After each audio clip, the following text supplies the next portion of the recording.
Très ravi de vous retrouver, mesdames et messieurs. Bonsoir et bienvenue dans ce flash d'information sur Bamako News TV. Nous entamons ce flash d'information par l'actualité nationale. Le Mali vient de former sa première promotion de gendarmes auxiliaires. Ces jeunes recrues au nombre d'un millier ont reçu une formation rigoureuse de 4 mois au commandement des écoles et centres de formation de la gendarmerie nationale. Vendredi 13 décembre 2024, lors d'une cérémonie solennelle, ils ont reçu leur attestation et ont prêté serment de servir leur pays. Dotés de solides connaissances en tactique, armement et droit, ces nouveaux gendarmes sont prêts à relever les défis sécuritaires du Mali. Le directeur général de la gendarmerie, le général de brigade Moussa Toumani Kone, a félicité les récipiendaires et souligné leur rôle crucial dans la défense de l'intégrité territoriale et la sécurité des populations. Cette initiative s'inscrit dans une volonté de renforcer les effectifs de la gendarmerie nationale et de mieux faire face aux menaces terroristes qui pèsent sur le pays.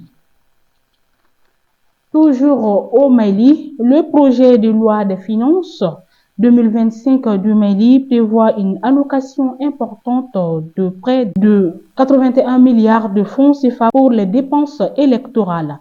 Ce budget qui représente une part substantielle des dépenses publiques est destiné à financer l'organisation de la présidentielle et d'autres élections prévues dans le cadre de la transition politique en cours.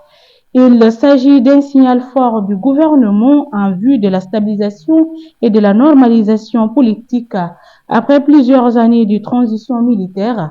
En effet, ce montant de 80,75 milliards de francs CFA comprend plusieurs volets, notamment le financement des élections elles-mêmes, les dépenses pour la mise en place des nouveaux organes électoraux et le fonctionnement de l'autorité indépendante de gestion des élections.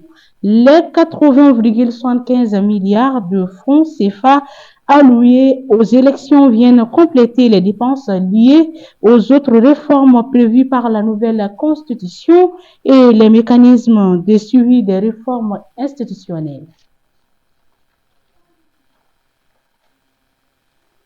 Le vendredi 13 décembre 2024, le Niger a accueilli une réunion ministérielle cruciale de la Confédération des États du Sahel consacrée à la libre circulation des personnes et des biens.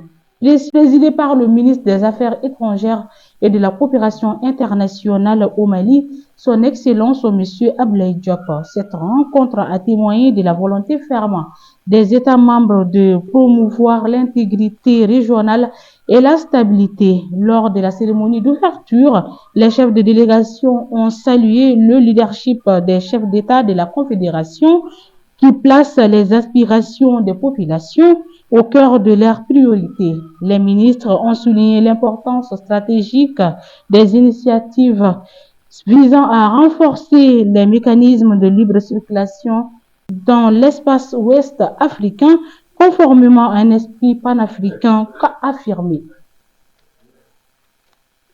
Le Premier ministre, chef du gouvernement, le général de division Abdoulaye Maïga a reçu en audience le vendredi 13 décembre 2024 l'ambassadeur de la République populaire de Chine au Mali.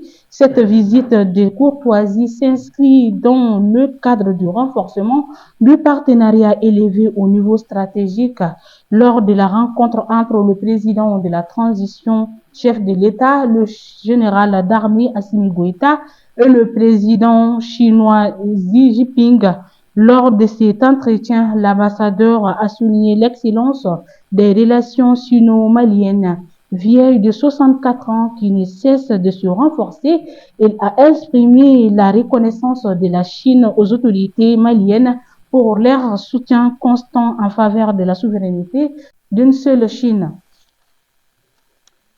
À présent, faisons un tour à l'international.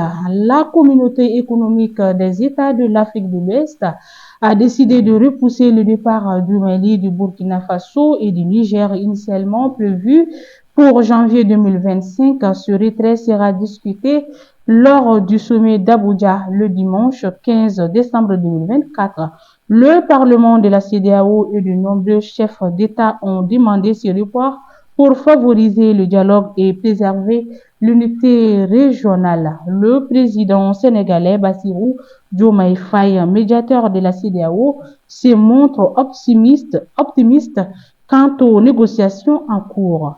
Ce report vise à consolider les avancées réalisées parallèlement. Les dirigeants adopteront le budget 2025 de la CEDEAO. Rappelons que le Mali, le Burkina et le Niger ont annoncé leur retrait en janvier 2024. Motivés par les divergences avec la CEDEAO, ils ont depuis renforcé leur coopération au sein de l'Alliance des États du Sahel. Cette décision de la CEDEAO témoigne de sa volonté de préserver l'unité de la région et de retrouver des solutions pacifiques. Les prochains mois seront décisifs pour l'avenir de l'Afrique de l'Ouest. Les véhicules blindés de transport de troupes américains initialement destinés au Niger vont être livrés au Bénin, au Ghana et à la Côte d'Ivoire.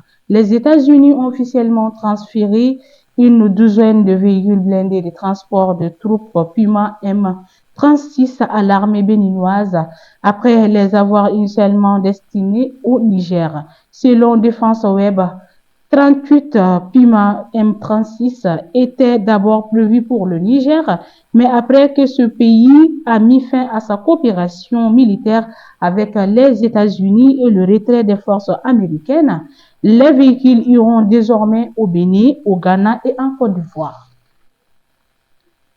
9 jours après la motion de censure qui a renversé le gouvernement de Michel Barnier, le président Emmanuel Macron a nommé François Bayrou Premier ministre le vendredi 13 décembre 2024, a annoncé l'Élysée lors de la passation de pouvoir avec son prédécesseur. À Matignon, François Bayrou a promis de ne rien cacher, ne rien négliger, ne rien laisser de côté, rapporte l'AFP. Et voilà, mesdames et messieurs, c'était tout ce qu'il fallait retenir. Merci à vous de l'avoir suivi. Au plaisir de vous retrouver très prochainement. D'ici là, portez-vous bien. De bonnes suites de programmes sur Bamako News TV.